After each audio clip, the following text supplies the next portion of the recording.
Cervical disk বাল্জ কোন দিক থেকে ব্যথা নামে?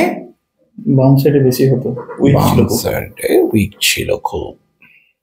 ইজি।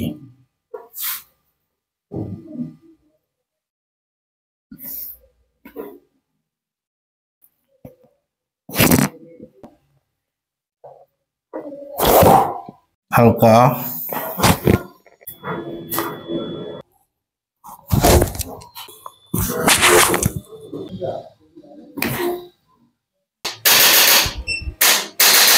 মধ্যে একটা প্রচন্ড ব্যথা ছিল, সে ব্যথাটা কেমন এখন?